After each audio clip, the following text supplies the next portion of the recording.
If you're looking for more ideas for your washi tape, beyond just doing borders and page edges, stick around for this video. I am doing Peachtober this month, which is an alternative to Inktober, and instead of drawing, I'm using washi. I'm Ruby from the Useful Journal. This video is going to cover days 1 to 8 of Peachtober, with a small exception because I didn't do day 7 because I was uninspired by the prompt. Stick around. The day 1 prompt for Peachtober was B.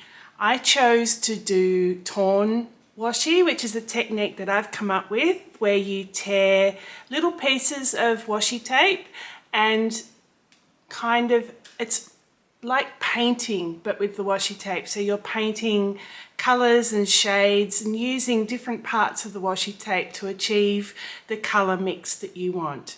For this one in particular, I chose to do a bee on a flower, and the reason I did the flower as well was because the bee was only going to be black and yellow and it would have ended up being a little bit flat, so I added a colourful flower as well. The challenges with this piece were a bee isn't a flat yellow and a flat black.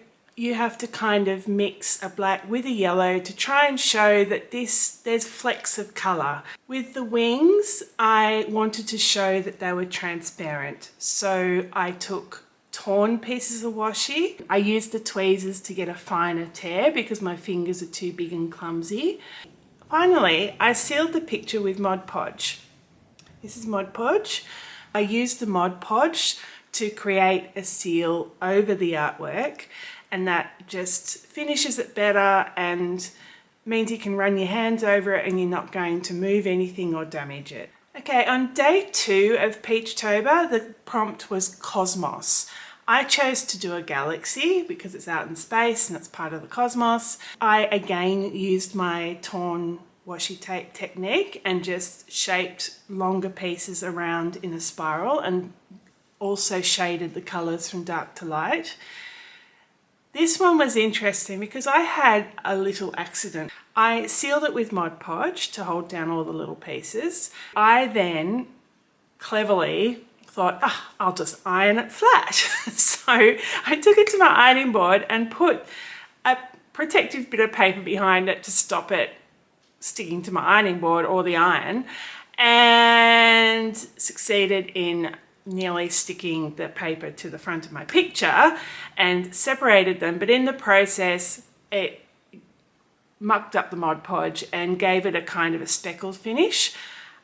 It was a happy accident because it's actually ended up looking a bit like space dust in the picture, which I can't believe this happened, but I was very lucky. Any other picture, it probably would have ruined it and I would have had to have started again. Day 3 was sweet. I just did a lollipop, and very simply, just a multicolored lollipop. I got to use lots of my bright rainbow colored washi tapes, and I simply did the outside layer first, which was a round, and just cut pieces, and once I'd stuck down a circle, I then trimmed around the outside to create a nice even edge, and then I worked my way inwards with a spiral and trimming as I went. When you work with washi tape, you have to think about layering. You have to think about what's going to be on the top of your picture versus what should be underneath, because that creates depth and it creates shadows. Think of a horse, for instance, the front leg of a horse. If you did the leg first and then the body, it would look like the body was wider than the leg, and so it's quite critical to think about the order of your work before you start. The other thing I had to consider with this lollipop, and kind of got away with it, was layering in terms of transparency. So washi tape often, a lot of them aren't, but a lot of them are transparent. And so you can see the layer underneath. Now, in this lollipop, you can see the layer underneath, just if you look very closely, but because there's so much happening in the picture, it's so busy, there's lots of patterns and colors, I get away with it. For something less detailed or with a plainer color mix, you would have to be far more careful about the shadows underneath. Day 4 was grub. In Australia, grub can mean a few things. It can mean food. I'm going to have a bit of grub for dinner, but it can also just refer to a bug. And so I did a caterpillar. I am a water scientist and I do something called macroinvertebrate sampling, which is basically catching bugs in the water to see how healthy that river is by the sensitivity of the bugs. And so I found a picture where he had a cute little, he was bright green with cute little spots on him, and I happened to have the perfect washi tape. I find that I will work out what technique I'm going to use once I look at the picture. It changes every time and it's always suggested by the picture. In this case, the caterpillar has body sections, and so the cut lines actually worked quite well to mimic those sections. The torn washi wouldn't have looked as good. Day 5 was sprig, and immediately thought of sprigs of herbs, and so I did a sprig of parsley, and it was too simple on its own, so I added a hamster, and I've named him Harry just for the fun of it, and so I've got Harry the hamster with his sprig of parsley. I did cut washi on my cutting board for the sprig of parsley, and then for the Harry the hamster, he is mostly torn washi because I get better shading with that technique. He does have a couple of cut things. One of them is his eyes, and I find it doesn't matter what you're drawing or what you're drawing with, in this case with washi, the eyes are so critical for making that animal or person look authentic and to express emotion. And so the other thing that was cut was his little toes. The rest of it was torn, as I said. Something I wanted to note about Harry the hamster is how difficult it is to do fur and hair in washi tape. The torn washi tape technique is probably the best because you get a rougher edge on the tape and that can kind of mimic a furry finish.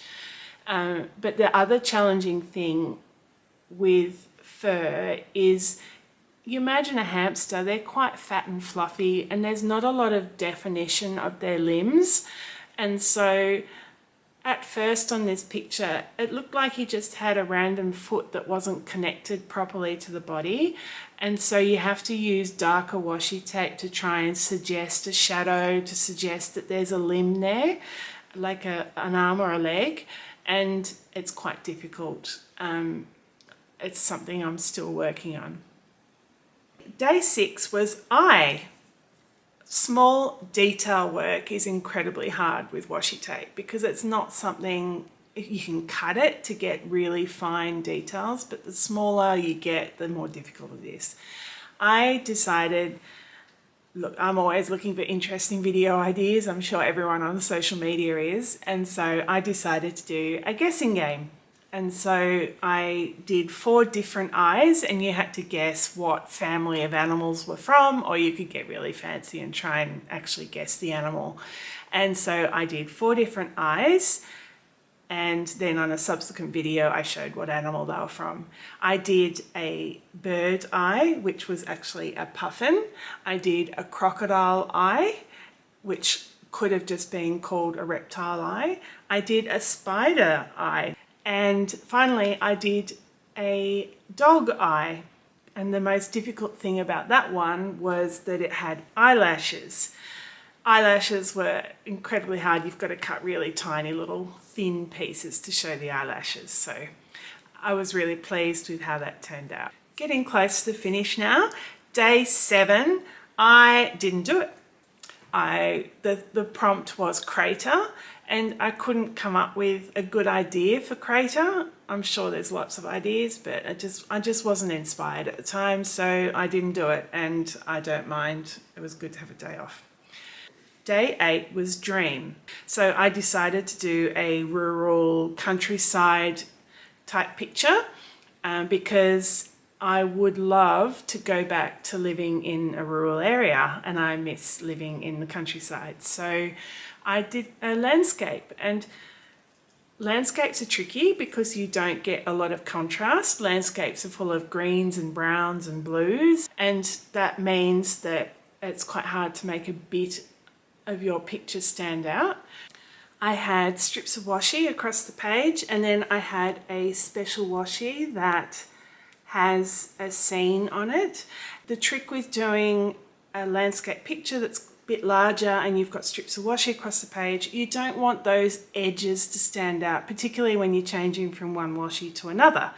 So I cut around the trees on the top side of the washi tape, and that meant that I could then put it over another washi tape, and that would just look like the background of that picture.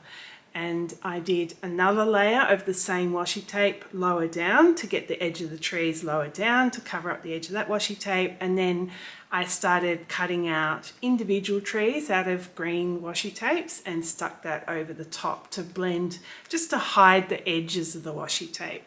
I added a pond, and then you gradually get down to the bottom where I just stuck a whole lot of big sunflower stickers on top, and then I had my grey and white leaves around the edges, and it looks quite good. So, but it's definitely something I want to try again because landscapes are a bit tricky, and maybe I'll just start with something a bit more simple, like a field with a red house in it or something. It's a bit easier. So that was the first 8 days of Peachtober in washi tape. I hope you come back for my following videos for the rest of Peachtober, and that you've learnt a little bit about using washi tape. Please like and subscribe, and I'll see you again soon. Bye.